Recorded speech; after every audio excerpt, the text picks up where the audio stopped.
quando eu digo igreja, eu estou falando da igreja, nós, igreja, e a igreja de Jesus ao redor do Brasil, ao redor das nações.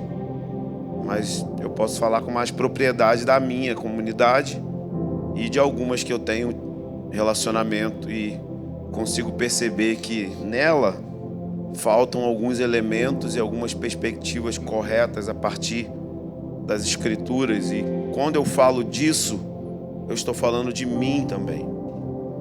Esses dias eu tive uma reunião com os missionários e eles desferiram muitas críticas sobre locais que eles vão e eles encontram coisas, ou melhor, eles não encontram coisas lá que nós vivemos aqui. Então, o Senhor nos deu uma porção, nos deu uma medida, nos deu uma vida, nos deu um estilo de vida que realmente é muito peculiar e raríssimo no Brasil. Nos meus anos de ministério, eu posso contar a dedo quais são as comunidades que conseguem ter esses elementos, que possamos dizer, elementos positivos de se viver igreja. Mas ao mesmo tempo isso não nos dá o direito de nos tornarmos espadachim e ferir a outra parte do corpo, porque a nossa ignorância sobre igreja é tão grande que a gente pensa que a gente está vivendo igreja desassociado das outras pessoas da cidade. Então existe a igreja local no sentido institucional, mas existe a igreja local no sentido bíblico. E igreja local no sentido bíblico não é a nossa igreja. A igreja local é a igreja do Rio. Então Jesus vê a igreja como uma igreja na cidade. Então quando eu desfiro críticas infrutíferas ou baseadas num orgulho de ter alcançado alguma coisa, logo eu estou ferindo a mim mesmo. É como se eu estivesse me mutilando, porque somos uma só coisa, somos um só povo. E aquela parte que ainda não alcançou a porção que alcançamos, precisa que a gente estenda a misericórdia, que a gente estenda a paciência e que a gente aprenda a passear para que o todo se torne aquilo que Jesus espera da igreja na cidade. Quantos estão entendendo isso? O problema é que a gente faz isso dentro da própria localidade no que diz respeito aos relacionamentos individuais. E então nós começamos a viver uma forma de igreja que é extremamente institucional. E nós nascemos dentro desse contexto de igreja institucional e não dentro de um contexto de igreja na Bíblia. Então, por isso que a gente consegue viver 20 anos frequentando uma instituição e você está há 20 anos não congregando. Você só vai lá domingo, você é um membro oficial daquela instituição, porque você congrega com a denominação, mas você não congrega com o corpo de Cristo. Porque toda denominação é uma seita do cristianismo.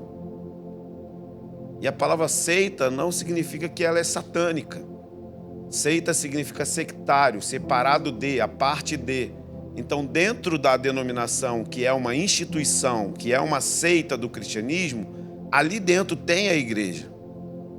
Mas como nós nascemos dentro de um contexto de igreja instituição que eu digo humana mesmo, CNPJ, os cargos que são criados que não estão na Bíblia, a forma de se cuidar das pessoas que não estão na Bíblia. Então nós passamos a vida inteira com uma espécie de cristianismo individualista. E cristianismo individualista, essas duas palavras não se bicam. Não existe cristianismo individualista. Não existe. Existe um indivíduo, a pessoa. Mas é diferente ser um indivíduo de individualista. Indivíduo porque você é diferente de mim, nós somos diferentes uns dos outros. Mas individualista significa que você vive desassociado do resto do corpo de Cristo. Independente do corpo de Cristo. Independente, principalmente, do cabeça. Porque se você está cortado do corpo, é porque você está cortado do cabeça. Não tem como receber vida de Deus se você acha que pode congregar dentro do seu quarto. Não tem como receber vida de Deus se você acha que o número de horas de oração, de leitura bíblica e de livros pode substituir o congregar. Você não está recebendo vida de Deus. Você não está recebendo vida do Senhor. Porque a vida do Senhor flui por meio do corpo.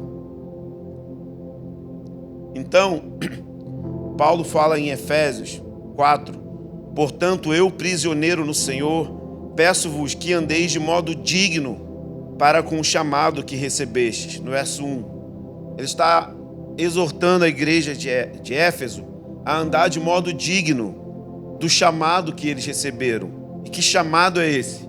Ser e viver igreja. Não é chamado apostólico, profético, missionário. Ele está falando, andem de maneira digna, de uma maneira que represente o cabeça, que represente o Senhor Jesus. Ande de maneira digna. Você tem um chamado, todos nós temos um chamado para viver o que ele chama de corpo, o que ele chama de templo, o que ele chama de família. E nós precisamos olhar para a gente e ver se a gente está vivendo o templo, se nós somos o lugar onde ele pode habitar, se nós somos o lugar onde as pessoas chegam e olham e falam, uau, é uma família.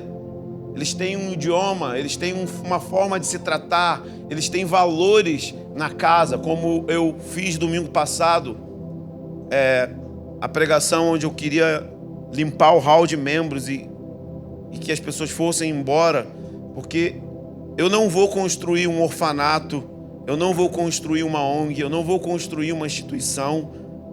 Eu quero cooperar no trabalho de igreja, de ser igreja, de viver igreja.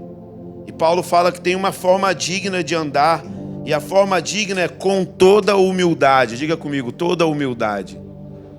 E a humildade é um elemento muito subjetivo e que a gente confunde com autocomiseração. A gente confunde o ser humilde com um sentimento de se sentir menor ou pequeno, ou desnecessário. Por quê? Porque nós somos parte de uma geração que viveu a vida inteira em orfandade.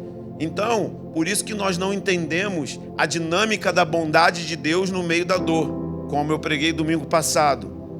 Lamentações 3:3 diz que o Senhor não se alegra na aflição do seu povo.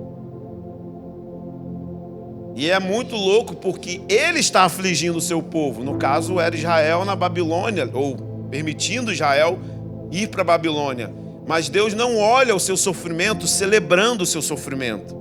Deus não olha a sua dor, Deus não olha as tragédias, as traições, as feridas, seja lá, até mesmo o pecado que você caiu, Deus não olha isso celebrando. Ele não se alegra nisso. Mas como nós somos parte de uma geração órfã, nós lemos disciplina com abandono, com dureza. Deus não ama dar palmadas na sua bunda. Ele o faz porque ele é bom e que ele quer trazer você para a santidade dele.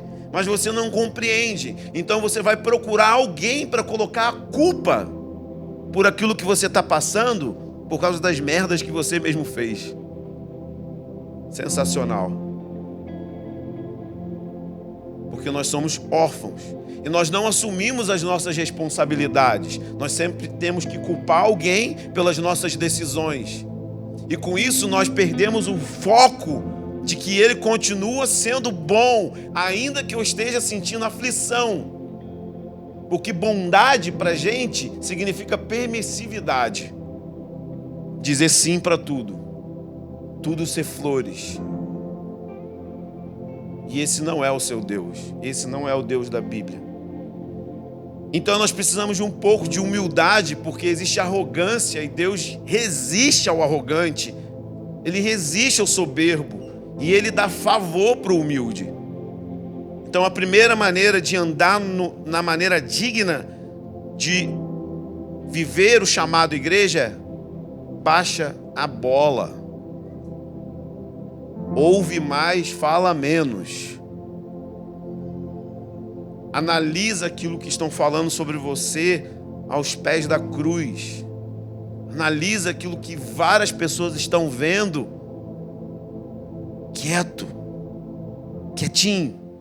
Segunda coisa que ele fala é mansidão. Mansidão não significa ser otário. Mansidão é quando você se rende aos processos de Deus. Você não vai encontrar Jesus resistindo aos processos de Deus na vida dele, inclusive a cruz. Por isso que ele diz: aprendam de mim que sou manso e humilde de coração, porque eu estou rendido aos processos de Deus, ainda que os processos de Deus envolvam dor. E o livro de Hebreus fala que ele aprendeu tudo por meio daquilo que sofreu.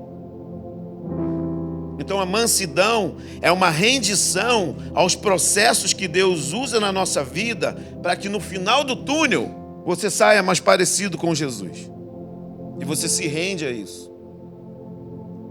E às vezes Deus vai usar o seu casamento, Deus às vezes vai usar uma tragédia, Deus às vezes vai usar uma traição, Deus às vezes vai usar o sucesso para você se tornar alguém manso, que é se render aos processos de Deus. Por exemplo, as pessoas olham o outro mais famosos e dentro dos famosos tem os que são sérios e os que não são.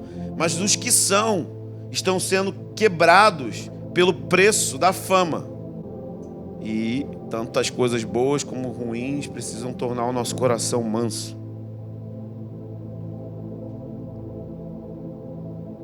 Com paciência, suportando-vos uns aos outros em amor. Paciência, elemento que brasileiro não tem. É só você parar na fila. Sabe por que a geração que não tem paciência, que é a menos paciente de todas as outras, é a nossa, porque... Bom, talvez só eu. Cara, quando uma coisa não funciona no seu telefone... Você já fez isso aqui?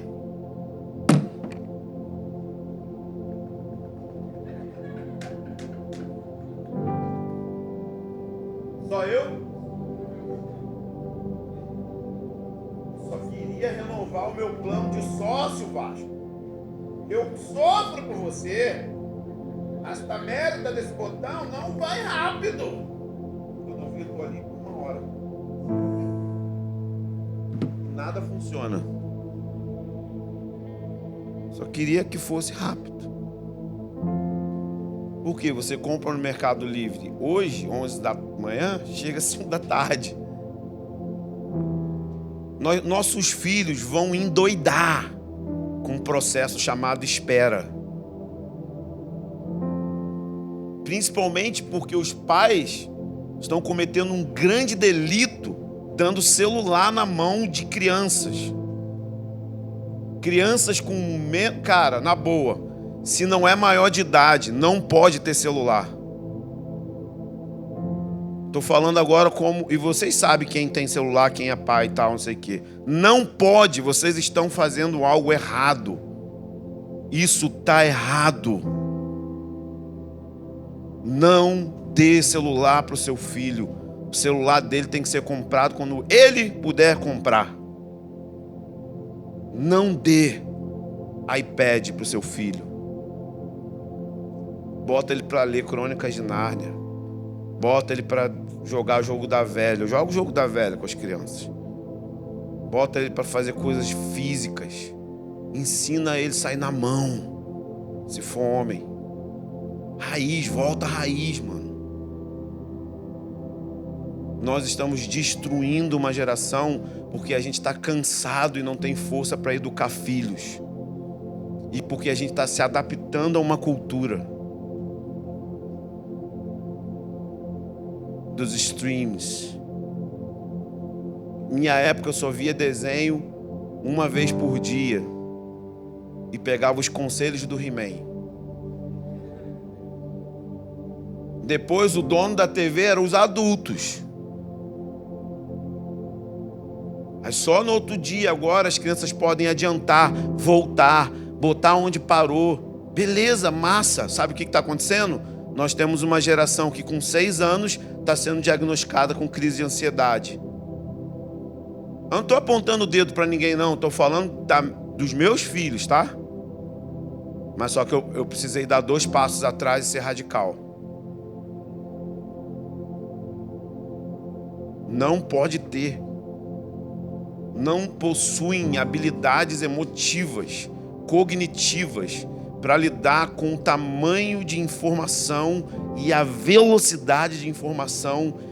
Essa geração já foi detectado como uma geração com QI mais baixo. Só que, naturalmente, cada geração vem com QI mais alto. Isso não está afetando só as crianças, isso também está afetando os adultos. Se você vai numa roda de happy hour, os jovens estão todos na mesa, ao redor de um smartphone. Não tem partilha de coração. Não tem partilha de dor. Não tem partilha de alegria. Não tem piadas. A vida era muito divertida.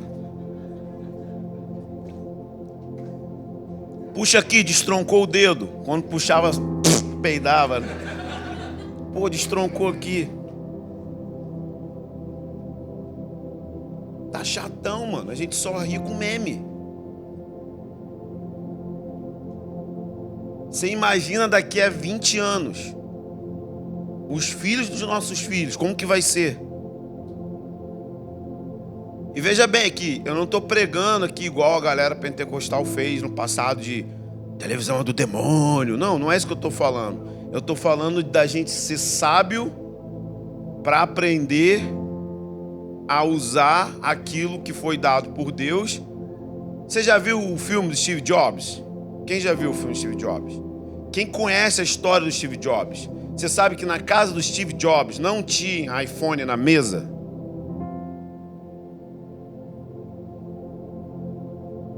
Não tinha tecnologia. Na mesa é lugar de se comer e olhar nos olhos. Só que o cara que criou a Apple. E ele se blindou contra isso.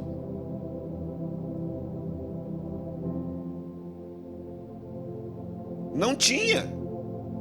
Porque ele sabia o mal que iria causar. E nós não sabemos ter moderação.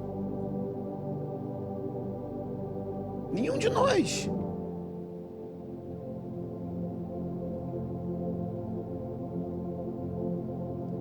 Nós precisamos muito disso. De paciência.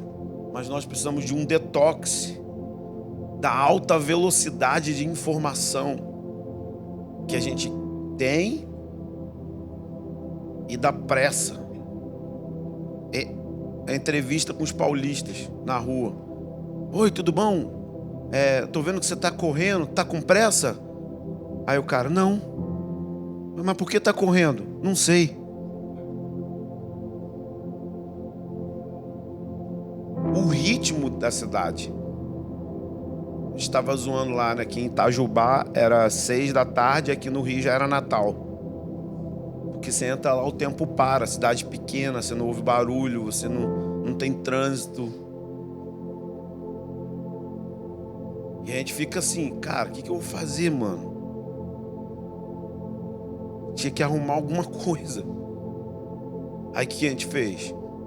Contava piada, comia, bebia, zoava um do outro, contava as tragédias da vida. Pastor Davi, lá do ônibus de São Paulo, deu o testemunho dele que ele sofreu diarreia no ônibus. E aí quando ele foi descer em frente à faculdade, ele desmaiou na moita, acordou 1 hora depois, vomitado e cagado. E aí ele lembrou, tem a praia do Leme. Aí ele foi andando todo cagado até a praia, foi lá, deu um tibum, lavou a roupa na areia, deu mais uma jarrada, atraiu os peixes, né, que peixe curte, e esperou o pai dele pegar ele. Essas histórias são muito boas, gente. A gente não conta mais coisas da vida. Da vida. Zé conta, Zé tem várias boas. Messina Nato. Zé tem várias. A semana a semana a gente vai descobrindo umas dele. No sarau ele vai cantar, Ava. Ava não tá aqui não, Ava. Para. No sarau ele canta, hein? MC Nanato.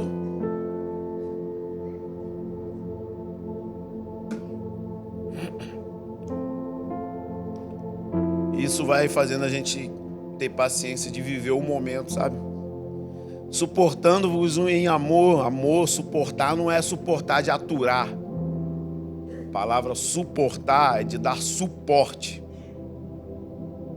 Não é tipo assim, nossa, não aguento mais, Keila. Sempre é Keila, né? Não aguento mais, Keila. Não é isso. É dar um suporte. E aqui a gente pode abrir umas janelas. E a janela que eu tenho pensado, porque o Haroldo me fez pensar, mas são coisas que eu nunca pensei.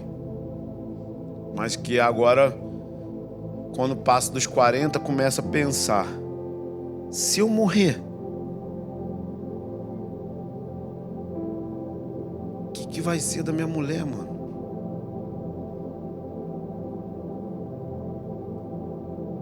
Sabia que eu posso morrer amanhã de manhã? Como dizia meu papai, ele dizia, para morrer basta estar vivo. A vida é um sopro. E ela me perguntou isso, ela falou, se você morrer? Porque a igreja não dá suporte para os pastores. A igreja não paga INSS para os pastores. A igreja não se organiza para dar férias para os pastores. A igreja não está nem aí para pastor. A igreja não dá um bom salário para que o pastor possa, pelo menos ele mesmo, pagar a previdência social dele, porque INSS está tipo com os dias contados, então você pode contribuir para ganhar 20 mil e no final vai ganhar R$1. Então, ou você investe numa previdência privada, ou você junta uma grana para a velhice. Que a velhice chega. E aí você não consegue mais pregar. A minha parece que está chegando antes. Literalmente, não estou exagerando. Se você soubesse o nível de esgotamento que eu tô, se você percebe minha voz, se chama esgotamento. Mas não há suporte. O Haroldo falou isso com um grupo de pastores assim. E o que tem de pastor jubilado, que eles chamam jubilado, né? Que significa idoso, vivendo na miséria, pobreza, que deram a vida inteira, que se desgastaram. Nisso as igrejas históricas são um pouco melhor, que até assinar carteira elas assinam, né? Mas ainda é muito ruinzinho, mas já é melhor do que a gente aqui, que não tem planejamento, não tem organização para suporte. Não tem organização para férias.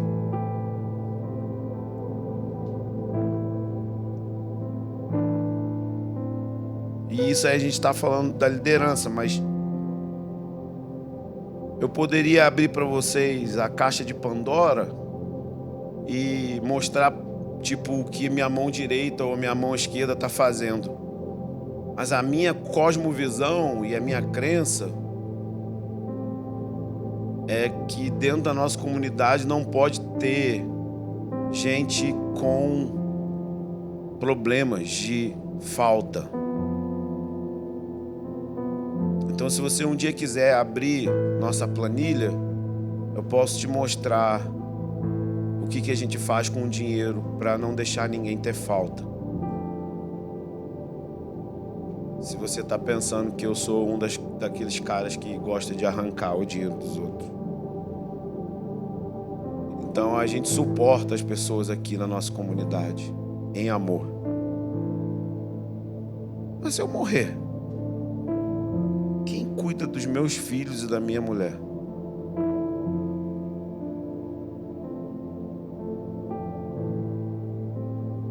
Quem está pensando nisso?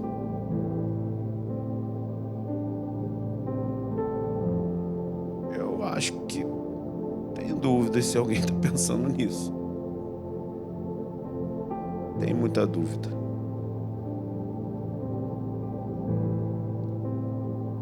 Procurando cuidadosamente manter a unidade do Espírito no vínculo da paz. A unidade do Espírito não é a unidade da fé. É a unidade no sentido de que temos o Espírito Santo. Então, porque temos o Espírito Santo, conseguimos viver juntos, construindo algo para a glória de Deus. Porque o Espírito Santo, ele é um espírito comunitário. Então, mesmo numa comunidade que a gente tem valores tão fortes, a gente sabe que vai ter uma ou outra coisa, não das alianças, dos pontos de aliança, mas de coisas normais, que a gente não vai fazer igual. Por exemplo, disciplina de filhos. A Bíblia diz que é para ser com vara. Eu utilizo a vara, sempre utilizei. Tem gente que é mais hippie, assim. Não, beleza. O problema não é esse. O problema é qual é a disciplina que você vai usar. Se você não quer usar vara, tem que ter alguma. E tem que ter resultado. Que isso é o que é mais importante na disciplina. Não é a disciplina em si, mas tipo, a disciplina está fazendo o seu filho ser obediente, corrigir os erros. Às vezes tem filho que você só olha, ele já muda, arrepende na hora, já cai em convulsão. O outro você precisa de um taco de beisebol. Que cada filho é de um jeito. Um se só levanta um pouco a voz, ele já alinha, né? A outra já é mais intransigente, mais carne, né? Mais patinho, assim, mais passem. A carne é mais dura. Isso são coisas que a gente pode ter comunhão, conversar, e não necessariamente tem que ser igualzinho. Mas eu vou questionar o fato de que se você disciplina, porque isso é bíblico, tem que ter disciplina. Qual é o meio, o jeito que você está fazendo? Aí depois eu vou falar assim, tá funcionando? Porque eu estou vendo seu filho igual um capeta ainda.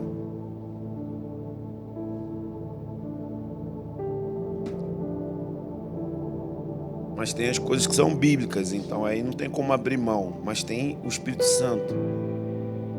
E aí Paulo vai lá para o versículo 15, e isso aqui que eu estou falando é sobre a gente pensar, irmão, juntos, que as Escrituras dizem que a aparência final de cada cristão vai ser puro, sem mancha, sem mácula. Nós vamos ser conformados à imagem de Jesus. A igreja vai ser uma noiva pura, o destino nosso, sabe? A gente tem uma esperança, a gente tem um destino. O final da coisa é que no final a gente vai estar bom. A gente vai estar igual a Jesus, a gente vai estar em pureza, a gente vai ter caráter, a gente vai ter santidade na igreja de novo. Esse é o fato, é que a retidão e a pureza é o seu destino. O seu destino é ser santo, é ser reto, é ser puro, como Jesus é. E parte desse processo divino é desenvolvido no entendimento de ter necessidade de ficar com Jesus e de ficar uns com os outros. Não existe nenhum outro meio que vai te levar para essa parada formativa de se tornar como Jesus.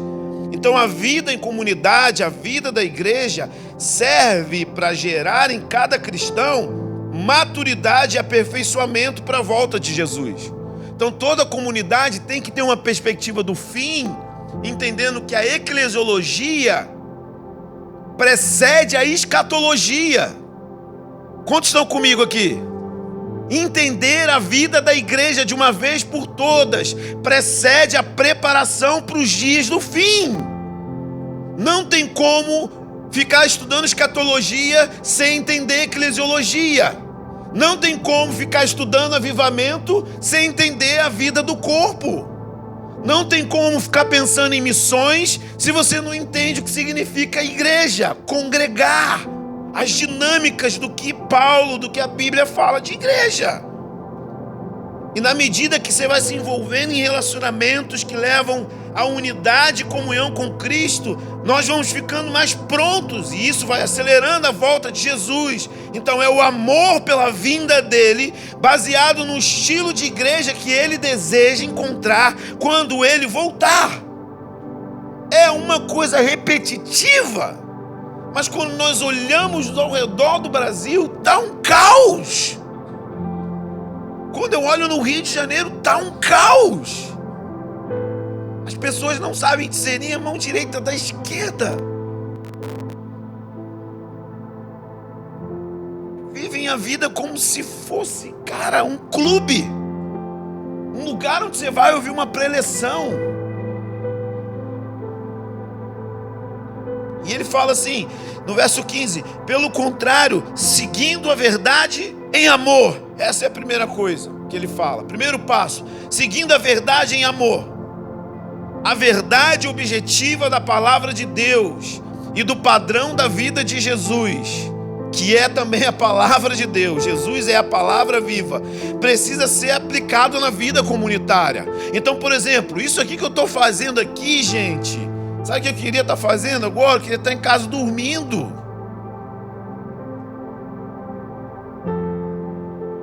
Minha esposa não está bem, as coisas não estão bem. Então a palavra precisa ser aplicada no corpo. A palavra não é uma coisa que eu estou aqui, tipo, entretendo vocês todo domingo. Não é uma coisa assim, vamos lá, vamos ver uma pregação. Puxa. Domingo, segunda vem segunda. Segunda, tudo de novo. Vou já esquecer mesmo que ele falou domingo, e aí a gente volta de novo no outro domingo e ouve outra coisa que a gente vai esquecer segunda, e aí na outra eu ouço outra coisa que eu também vou esquecer. E eu não vou me esmerar na palavra, sabe? Quero ver então o povo de igreja, dessa igreja local, vir para a sala de oração com os versículos, com os sermões que eu envio para lá, que eu não sei o que você faz com eles, e vir para a sala de oração orar. Então eu não vivo isso, Deus. Me faz viver isso, Deus. No grupo caseiro, tipo, meditar nos versículos, deixar a palavra, sabe, te afetar. A palavra objetiva de Deus é a Bíblia, é abrir a Bíblia, assim, ler ela e falar: uau, seguindo a verdade em amor. Espírito Santo, me ajuda a viver isso. Me ajuda a viver a verdade em amor. Porque é assim que você quer construir a igreja, sabe? Você traz a palavra porque a palavra tem que ser aplicada na igreja, mas ela tem que ser aplicada em amor. Ou seja, como que se aplica a palavra na igreja? Lendo ela, mas deixando alguém aplicar, como um enfermeiro. Ou seja, se entre nós estamos cultivando a palavra pregada, isso significa que quando nós olharmos um irmão que está andando fora do antídoto ou fora da vacina, você mesmo aplica a vacina. Quando estão entendendo a alegoria? Porque você está lendo, você está cheio da palavra pregada. Aí você olha e fala assim: nossa, esse irmão não está suportando o outro em amor. Por exemplo, o cara está indo lá para Guaxindiba, Deus o livre, mas está indo. E você tem um carrão grandão com ar-condicionado, mas você não consegue dar um suporte para a pessoa chegar na casa dela e vir para a igreja. E aí você vê que aquela pessoa todas as vezes faz isso. Ela nunca serve com carro, ela nunca joga para rolo. Você vai lá, vai pegar o quê? A injeção chamada serviço e vai aplicar no irmão. Então, irmão, você sabe que um dos nossos valores é servir, e você nunca serve. Toma aqui uma injeçãozinha. Isso faz com que o trabalho fique leve, porque a família entendeu o negócio da família. E a gente já entendeu que tem que servir. Mas por que você vai ficar esperando o seu líder falar, se você já tem ali o kitzinho com as injeções? E é o seu trabalho Mas isso tem que ser aplicado em amor. E em amor significa com paciência, entendendo que às vezes a pessoa, ela tem duas coisas que ela pode ser. Ela pode ser burra e ela pode ser imatura. E terceira opção, nem salva. Burra mesmo. Se tem gente que você fala a pregação, você pergunta assim: e aí, irmão, o que Jesus falou? Muito bom. Não, mas Jesus, assim, o Jesus mesmo, falou o que com você na pregação? Nossa, aquela parte que você falou de hombridade, muito forte. Então, mas eu não falei de hombridade. Eu estou contando um conto verdadeiro, tá? Quem sabe, sabe. Ele estava ali, nas 8 aulas,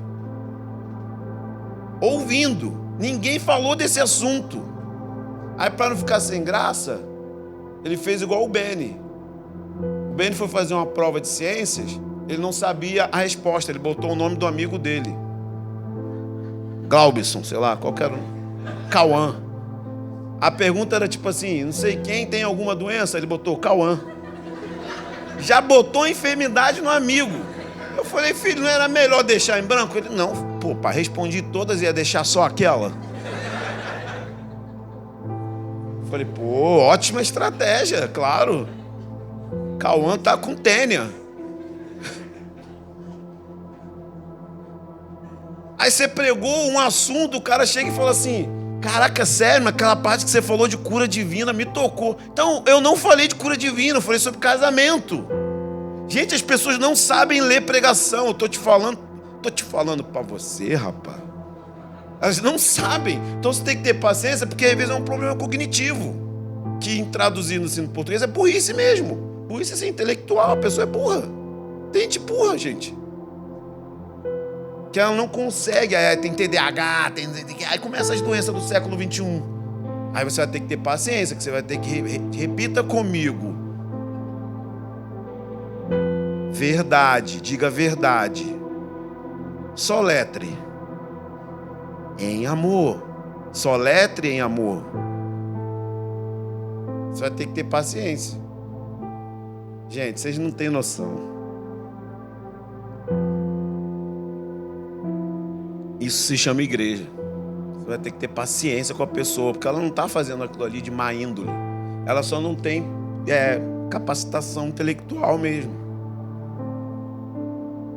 E às vezes pode ser que ela é só imatura, tipo, é uma parada muito nova, ela nunca ouviu aquilo na vida, vai ter que ter paciência também. E na forma de comunicar, vai ter que ter bondade. Por quê? Porque o amor, segundo Paulo, não busca os próprios interesses.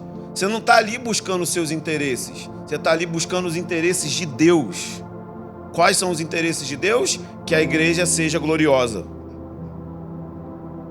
E a pessoa começa a sentir isso, que tipo, caraca, ele não está aqui porque ele quer me destruir. Ele está preocupado com a fama de Jesus. E eu estou ferrando a fama de Jesus. E ele quer que eu fique igual a Jesus. E é por isso que ele está vindo atrás de mim. Sabe? Então, cara, o dia que você me pegar te chamando para vir na minha casa, para te confrontar, pode ter toda a certeza do mundo, eu me importo com você. Eu acredito que você vale a pena. Eu não gasto tempo com quem eu acho que não vale a pena. Se eu parar para te dar atenção, você pode ter certeza. Eu sou um ser humano mais escroto do universo. Se eu parar para dar atenção para você, que se for 5 minutos, meu amigo, pode ter certeza, eu acredito em você. Eu não sou político. Se eu for na tua casa de livre e espontânea vontade, que eu quis ir, saiba que eu estou dizendo para você com uma placa bem grande, embora você possa não sentir pela minha cara, mas eu estou dizendo, eu te amo.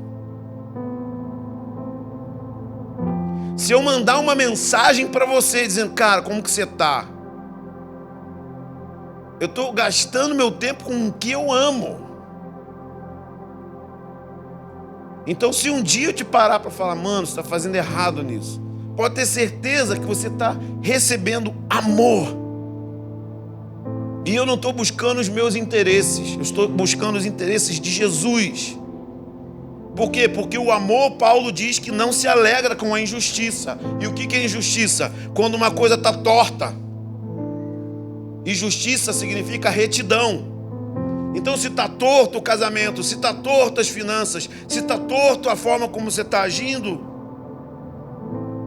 no pior das hipóteses, se eu não tiver forças físicas e emocionais para ser eu mesmo que vai fazer, porque a maioria das vezes vai ser isso, pode ter certeza que o seu líder de grupo, eu e ele, estamos sabendo de tudo que está acontecendo e tudo aquilo que ele está falando com você. Quando ele não tem experiência, ele vai me consultar. E ele está lá naquele lugar representando a autoridade de Deus que foi delegada a mim e agora foi delegada a ele. Então ele não é um otário que está ali. Ele não é um acidente que está ali. Ele é um líder que tem autoridade delegada. Então você também vai se sentir amada por mim.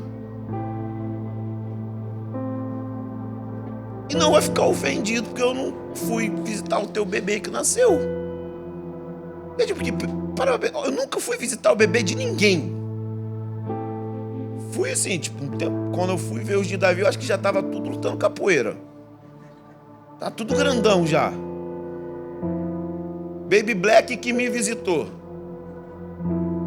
Da Lívia que me visitou. Eles que me visitam.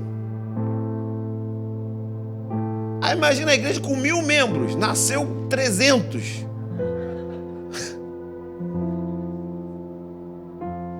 Como que faz? Vocês precisam mudar a mentalidade de vocês, que a gente não é aquele grupo de 20 cabeças de 2015, não. E só não está maior porque a gente se esconde aqui nesse negócio. Vocês precisam entender que vocês precisam ter mentalidade de construtor. Vocês precisam entender que era para você já estar liderando um grupo caseiro, mas você está dando trabalho. A gente não é mais uma igrejinha de 15 pessoas que eu consigo visitar todo mundo. Só líder, eu tenho 15 para cuidar. Fora missionário.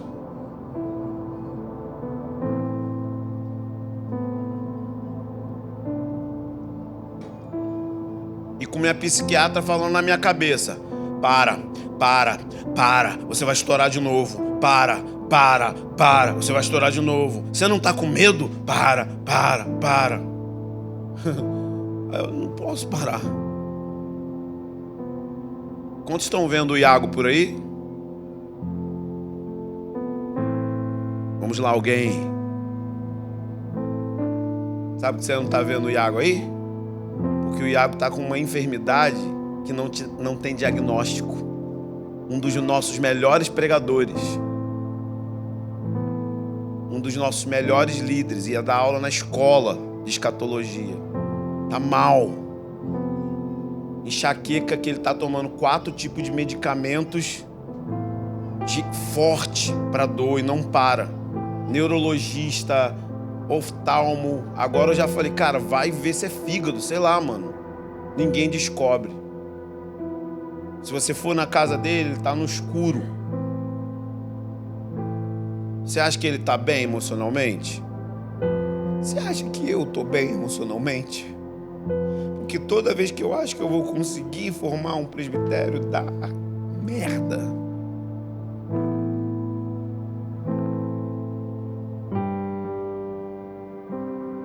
Alguém é alvejado.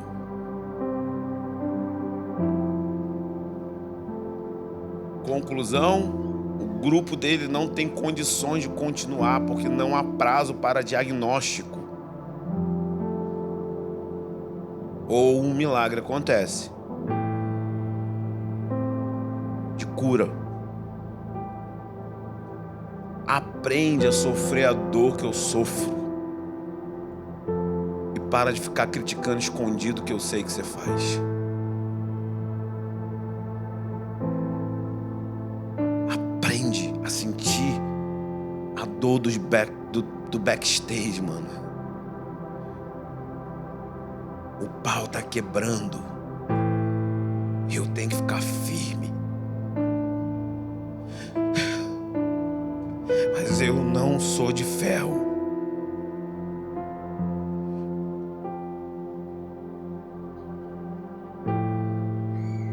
Além disso, tem um bebezinho pequenininho lá que ele não aguenta ouvir o choro, porque a dor é terrível.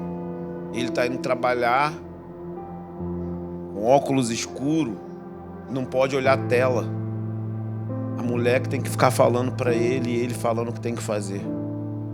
E também não pode encostar pelo INSS porque não tem diagnóstico. Sem diagnóstico não tem como parar pelo INSS para ficar em casa. Tem que continuar indo trabalhar. Esse cara é muito homem, o Iago. Tem todo o meu respeito. Todo o meu respeito.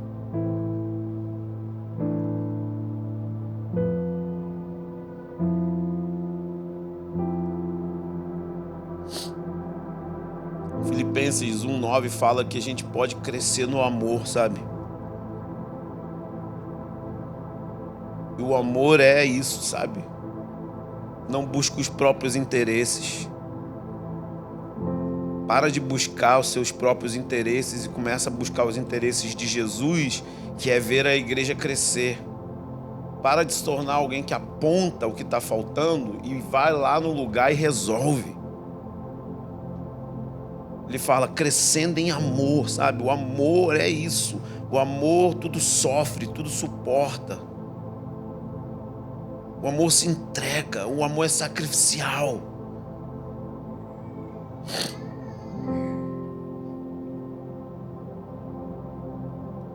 Segunda coisa que Paulo fala aqui é: cresçamos em tudo naquele que é o cabeça.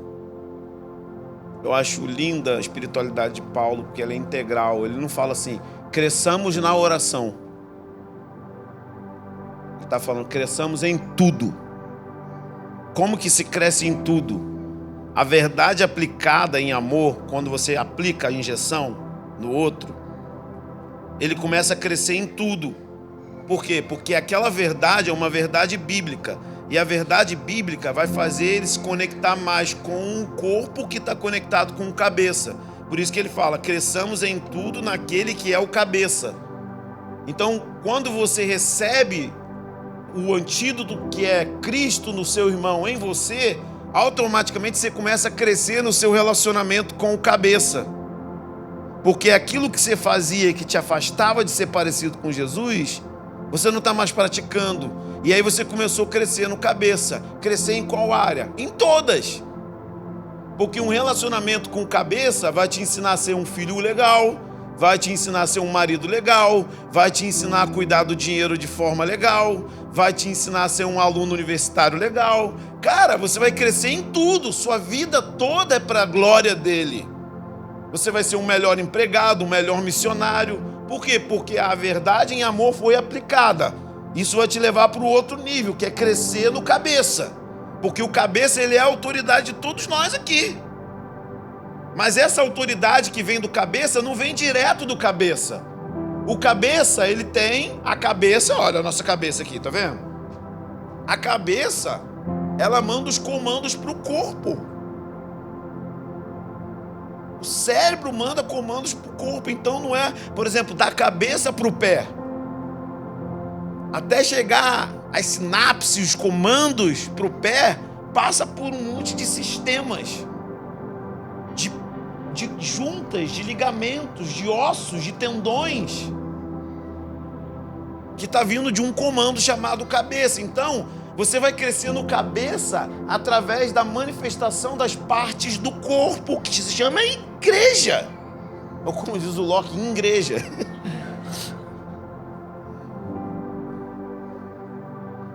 Crescer em tudo. O seu relacionamento com as pessoas vai te levar a um crescimento no cabeça, a ter maturidade nas áreas da sua vida, em todas elas.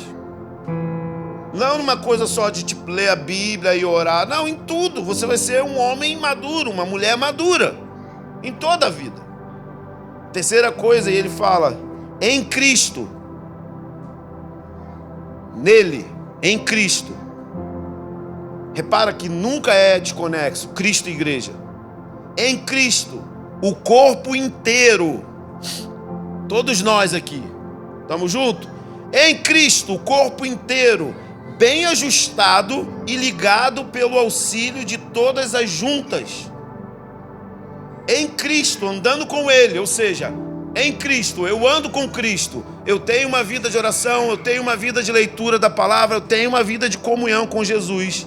Isso vai fazer com que todos sejam ajustados. O que é ser ajustado? Ordem.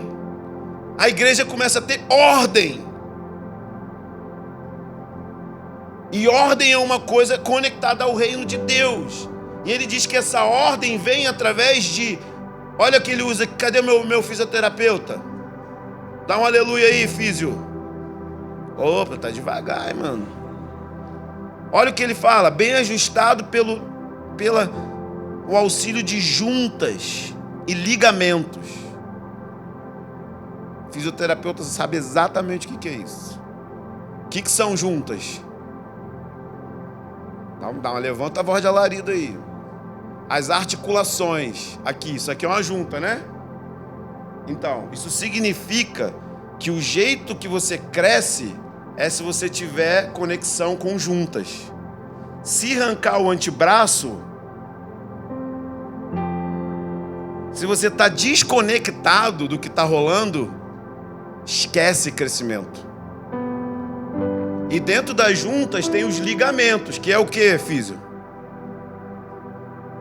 Nossa, ele é muito bonito falando. Para estabilizar, deixa eu fingir que sou eu. Para estabilizar a articulação, ou seja, eles são mais internos, né? Os ligamentos são mais internos. Então não adianta estar só com a junta, tipo o cotovelo, o antebraço, mas se o ligamento está rompido. Quem vê futebol direto, toda hora os caras rompem o ligamento cruzado, famoso ligamento cruzado ali, que é que faz o cara ficar aí quase 6 meses, às vezes nunca mais volta a jogar bola do mesmo jeito. Porque você pode ter uma junta, ou seja, você está aqui, vem, Joel. Você, Joel, é o único. O outro que eu conheço é da Bíblia. Não tem outro Joel aqui, tem, gente. Então, ó, vamos supor que isso aqui é a junta, tá?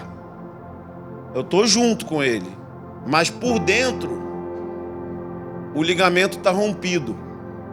Sabe o que significa isso? O espírito do relacionamento. Já viu quando você, tipo assim, aparentemente não tem nada contra a pessoa, tá, tipo assim, vocês se veem, vocês se falam, dão bom dia, boa noite, mas também se você ficar 30 anos sem ver a pessoa, tá bom. Já viram isso em algum lugar? Obrigado, João. Já viram isso, sim ou não? Isso se chama o espírito do relacionamento que está quebrado. Porque isso é subjetivo. Talvez é uma coisa que você ficou ofendido e não resolveu. Talvez é uma coisa que você ouviu e falou, deixa pra lá, vai passar. Mas sempre que você pensa naquela pessoa, você não tem ansiedade de estar com a pessoa ou alegria. Já viram isso? Por quê? Porque você está até junto dela, às vezes, na festa, num lugar. Mas os ligamentos que são subjetivos, que são interiores, eles estão feridos. E por isso que você não consegue receber vida daquela pessoa. Você não consegue receber de Jesus daquela pessoa. Você não consegue receber confronto daquela pessoa. Você se fechou para a pessoa. Porque tem um problema subjetivo no coração que você precisa resolver. Eu já tive isso com vários amigos, eu já tive isso com o Ângelo, já tive isso com o Fábio Bravo. A gente se encontrava, a gente tocava junto, tava tipo assim, na junta tava ok. Mas dentro tinha uma coisa assim, se ficar 10 anos sem ver, tá bom também. Tranquilo, não sinto uma menor falta. Porque estava ferido ainda. Eu precisei ir lá e falar, então, cara, eu ainda tenho um incômodo com isso aqui.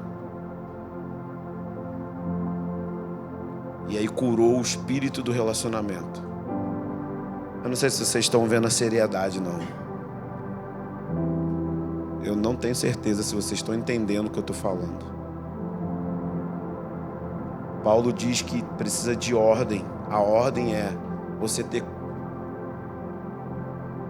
vínculo, tá ajustado com as juntas, ou seja, você está conectado com alguém, mas por dentro dessas juntas tem os ligamentos, que é a parte emotiva do relacionamento, que precisa estar ok. E aí ele fala, segundo a operação de cada parte, efetua o crescimento para a edificação de si mesmo em amor. Quero perguntar para os irmãos aqui, quem é a sua junta e quem são os seus ligamentos? Você tem isso hoje na igreja?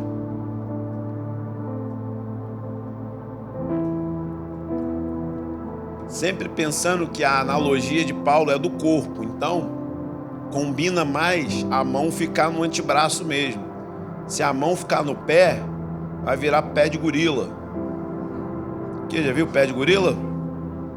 O meu é quase pé de gorila, com o meu pé meio largo, meio redondo assim, né? Se tivesse mais um dedinho pra cá, eu acho que eu ia andar assim. O que eu tô querendo dizer é que tem osso que combina com osso. São as pessoas que você fala assim, cara, Deus me deu esse relacionamento dentro da comunidade. Esse é o meu osso, é a minha junta. Mas não pode ser um relacionamento de lambeção de ferida e que não tem confronto. Lembra que a primeira coisa que eu comecei falando é verdade em amor. Não pode deixar passar quando não tem amor e quando não tem verdade. E aí você vai receber vida dessa relação. E aí todo mundo cresce.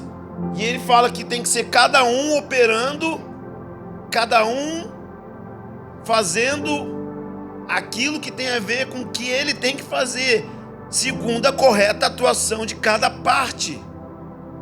O que significa isso? Dons, ministérios e serviços. Cada um vai ter um dom, cada um vai ter um tipo de serviço específico que abençoa. E de ministério, às vezes a gente tem muito medo, tipo, tem o lado escroto de querer plataforma e coisa do tipo, e fama do ministério, mas tem um lado que é natural que uma igreja que cresce brota em ministérios de todo o tipo. Por exemplo, eu estava pensando, eu sempre penso, por isso que eu acho que eu fico sempre esgotado. Eu estava pensando de madrugada, se eu durmo muito pouco. Falei, nossa, imagina um curso de escatologia com uma linguagem de criança. Um seminário assim, com slides, com cartolina, desenho. Porque o livrinho do Vitor é legal, mas é muito resumidinho. Não precisa ser uma parada mais ampla, assim, com uma professora que sabe falar a linguagem das crianças e usando massinha, usando coisa. Eu falei assim, gente, mas cadê?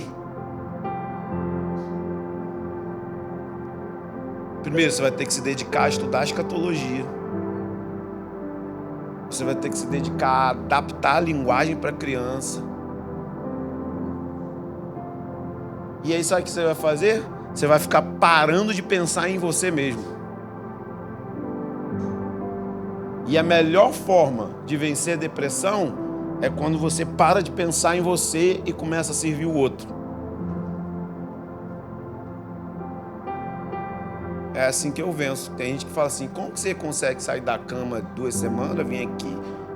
Não, porque eu sinto que se eu faço isso, eu tenho uma semana melhor. Se eu sirvo as pessoas, se eu faço isso, então é bom para mim. Então tem gente que tem dons naturais, tem dons espirituais e tem dons naturais. Todos vêm de Deus. Então tem dom para arquitetura, dom para administração, dom para fazer comida. Tudo isso pode ser colocado, dom para ganhar dinheiro. Você pode ensinar outros a ganhar dinheiro. Você pode dar o seu dinheiro também. Você tem habilidade para fazer isso. É um dom natural que Deus te deu.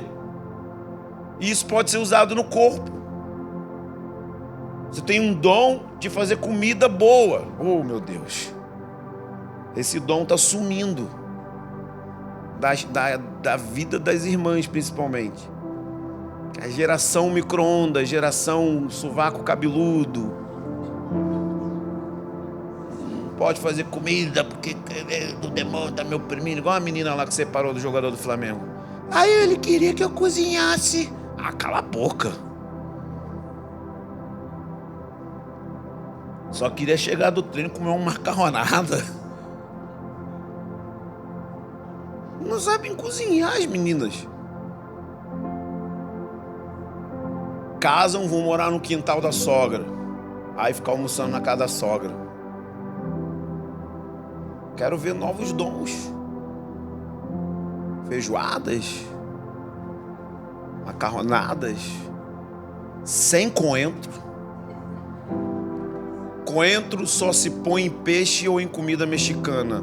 Não endemonia a comida. Coentro tem seu lugar. Mas não no cachorro quente. Não na picanha. Então não use o negócio no lugar errado. Não pode. Feijão. Feijão como que é feijão?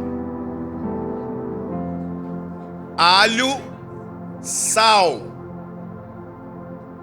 Parará, parará, uma folhinha de louro. Chega. Botou o coentro, você não sente gosto de feijão. Coentro rouba o gosto de tudo. Eu fui pra Bahia e baiano é só isso. Coentro. Uma picanha bonitona, chapada de verde, assim, de cor. Eu falei, meu Deus. Isso aqui é uma parada demoníaca. Não se põe esse mato nessa carne maravilhosa.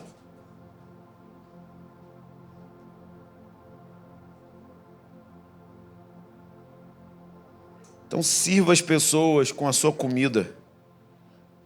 Chama as pessoas para almoçar na sua casa. Não compra galeto no frangão aqui. Tem dia que não dá, eu sei. Mas faz um dia assim, sabe? Maneiro, onde você põe os talheres, pô, bonitinho. Faz a comida legal. Pô, vai lá, pega aquela picanha argentina. Faz ela invertida no forno. Enxertada de queijo e bacon. Aí faz uma piamontesezinha com aquela salada de rúcula, melado e nozes com queijo gorgonzola. Vem na minha direção. Vem comigo. Vamos trabalhar com coisa apostólica. Pique André Valadão, irmão. Pique Orlando.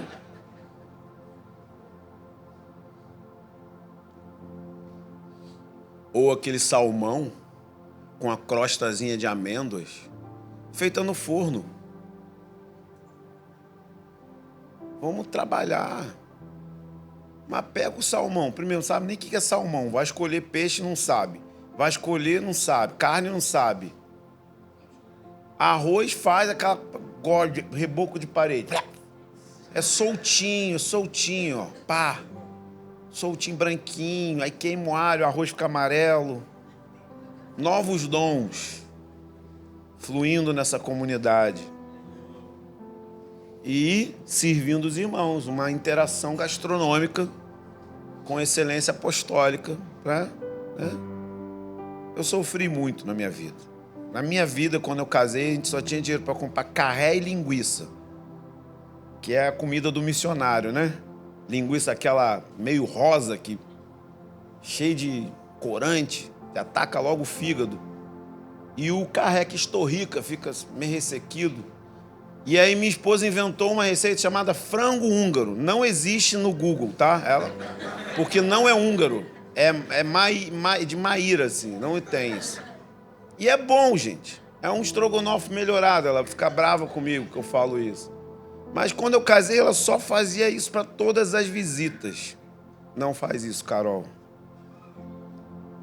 Vai uma visita, o mesmo prato. Vai outra visita, mesmo prato. A Maíra fez isso comigo uns 3 anos. O que aconteceu? Começou a crescer um bico de frango em mim. Esporão. pena. E eu fiquei com ódio do frango húngaro. Não como nunca mais. Assim. Voltei a comer agora, mas depois de Deus trabalhar muito no meu interior. Amém? Gente. Igreja é uma coisa que Deus ama e dá trabalho. Era melhor eu ficar em São Gonçalo congregando com Veluma, que é a cadelinha que minha sogra matou. Que ela deu a dose errada do remédio, que era para curar, mas deu muito, matou. Ela não pode nem ouvir isso, que ela fica condenada. Começa a chorar.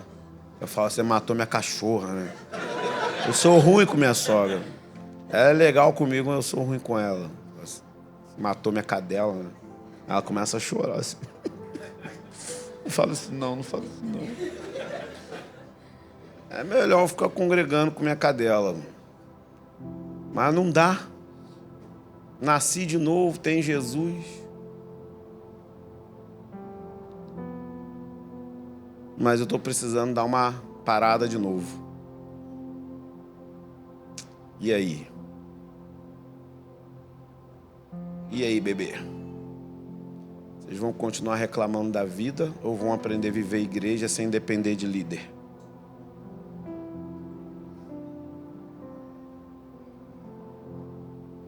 Tá com vocês aí. Que a igreja não é liderada por um único homem. A igreja é liderada por Jesus através dos dons, dos relacionamentos, da oração, da presença de Deus, de pessoas que se alistam,